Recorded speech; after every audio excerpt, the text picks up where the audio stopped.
Thou preparest a table before me, Wild Harvest Edibles, Part 63.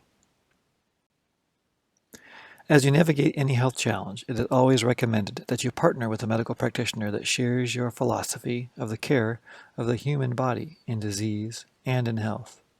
The information shared in this presentation is meant to educate and improve your wellness toolbox and aid in returning to health is sick and maintaining good health when well.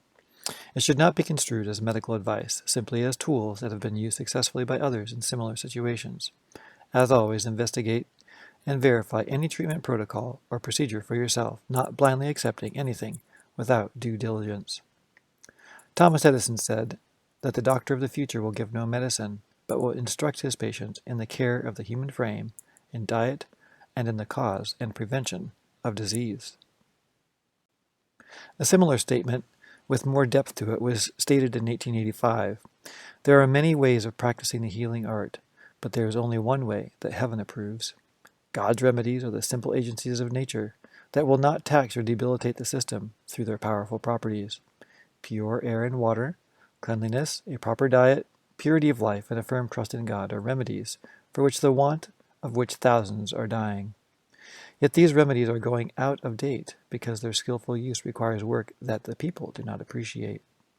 Fresh air, exercise, pure water, and a clean, sweet premises are within the reach of all, with but little expense. But drugs are expensive, both in the outlay of means and the effect produced upon the system.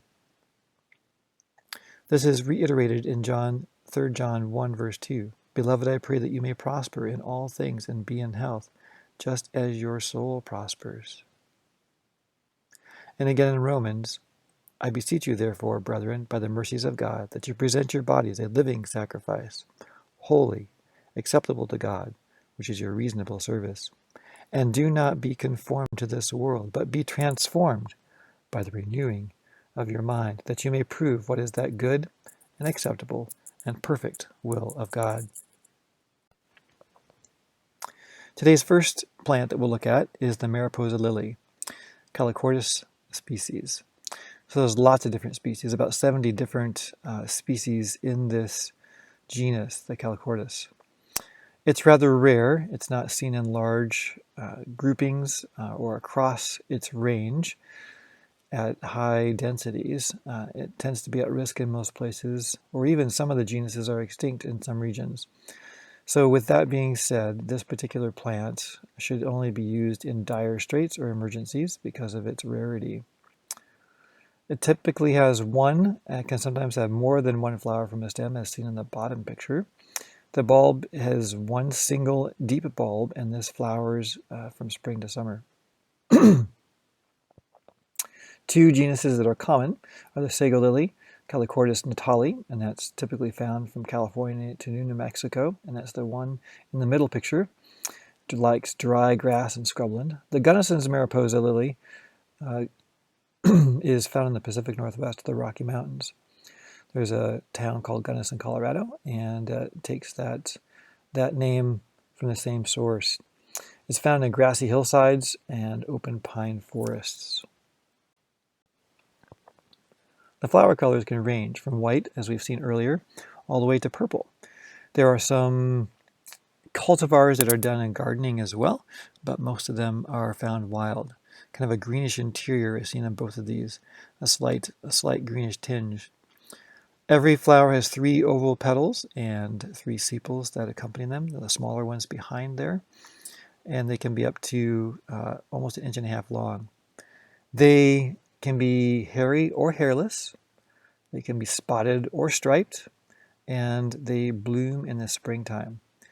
There are 3 to 5 leaves per plant, and they are on a stem, kind of very, very long and spindly, about 4 inches long, and less than 0.12 inches wide, 0.06 to 0.12. That range is a little bit off there. But it's grass-like, and they function on the stem in an alternate fashion and are kind of rolled together. So their density of their foliage is quite minimal. The edibility, the seeds are edible, the flowers, the leaves, and the roots. So essentially the entire plant except for the stem. So harvest tips. The bulbs are best dug after the seeds and the flowering has taken place, so that would be the fall. You want a fairly stout digging utensil, either an iron bar with a wedge on it or a very stout stick because the bulb is deep. It's edible raw, becomes more tasty after it's cooked. Many things or starches change when temperature is applied, baking or boiling. You can then dehydrate it for storage. You can use it in soups as like a potato, boil it in a potato as a potato. From its dehydrated state, you can add it in there again, or grind it into a flour for a hot cereal. So as you're harvesting, if the seeds are present on the plant, just go ahead and spread those seeds around and give it a chance to reproduce and proliferate more highly in the areas where it does grow. And make a practice, especially things that are in low density, to only harvest about 1/3 of those that are present, leaving 2/3 behind, so that you can perpetuate the next harvest in the next season. The leaves are edible, but they're sparse, so just keep that in mind. It's rather labor intensive to collect it, but they are edible if you end up in a situation where that's the only thing available. The flowers and buds are also edible and available to be eaten raw. So you can make a stew out of the Mariposa petals, and you can harvest just one petal per flower. That leaves the flower behind to draw in the pollinators to continue to produce the seeds. I think that's the rationale between the suggestion of collecting just one petal per flower. And you can also bulk it up with rose petals, approximately 1 cup of petals. So you make some sweet rice as a base for that stew, 1/2 cup of rice, 1/2 cup of sweetened coconut, and then a cup of water. Bring that to a boil. Add in a teaspoon of honey, stirring it, and then cover it and let it stand after it's come to a boil. Let it stand for 15 minutes covered. After it's stood for 15 minutes, go ahead and add the flower petals and cover and let it stew or just stand for 5 more minutes. And then serve it warm.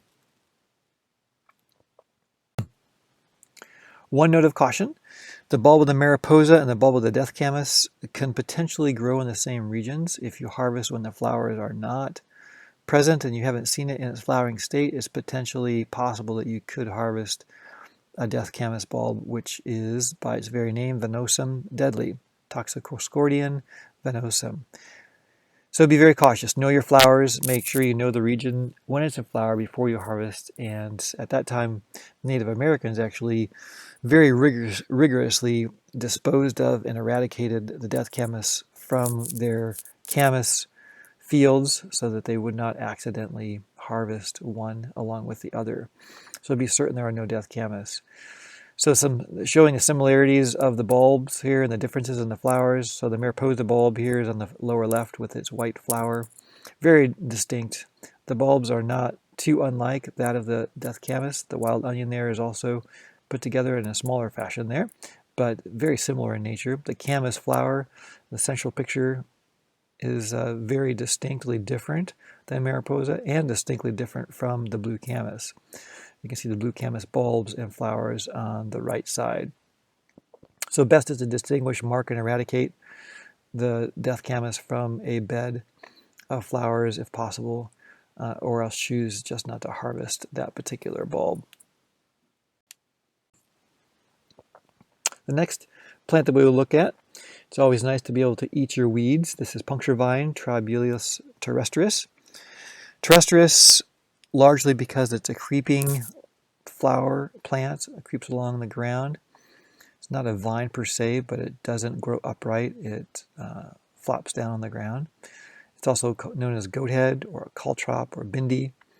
It's an invasive plant and is present annually through the summertime where it grows. It's found around the world as an invasive. It likes dry climates and areas where there's not much moisture, where many other types of plants aren't able to live. So you don't want to spread it to where you are. I remember as a college student going to a mountain bike race and going out to do a little bit of a warm-up, ran down an old road bed that was a concrete road bed, and unbeknownst to me, I'd never experienced it before, this goathead was growing up between the cracks in this road area. And what I found was that those goatheads readily punctured my tires in great quantity. I found a few of them and was able to patch the tube. Unbeknownst to me, there were many more in the tire, and I ended up not doing well in that event. I did my best, but I ended up having to stop frequently because my tire was a leaky sieve and had to continually pump it up throughout the entire event. Nevertheless, I was not deterred and became very acquainted, unfortunately, with the goat head in that respect. So it has a aptly named common name, puncture vine, and is to be avoided. You don't want to have it around, but if it is around, it does have some qualities that can be benefited from. The flower is a bright lemon yellow, so it is quite pretty. Found on solitary stalks at the leaf axils, so that's where the leaves come out from the main stems, and has 5 petals, about a ½ inch wide. The fruit are hardy and spiny. They're circular in nature, like a little pinhead, and they have 2 spines per kind of seed cluster, and then inside are 2 to 5 seeds. And you can see a picture of the green ones there in the center. The upper picture, those brown areas, are the mature goat head seed buds. They're the fruit where the seeds are inside. The leaf is green, can sometimes be to reddish brown. The stems are hairy and creep along the ground, or sprawled along the ground, maybe would be a better way to say that. They radiate from a single root area or crown. The leaves are bright green with opposite leaves. In the lower picture, you can see how they're nicely opposite each other, typically in groups of 4 to 8 leaflets that go down to the leaf axil from which the flower would emanate from. There can be a line of hairs that line the main leaf vein, and the border or edge is smooth, so it's not toothed. There are no toothed edges. The leaves are edible, the young shoots are edible, the fruit and the seeds are all edible components of the puncture vine. For harvest, you can eat the young leaves, cook the older leaves, the fruit, and the young shoots. The young leaves can be eaten raw or cooked.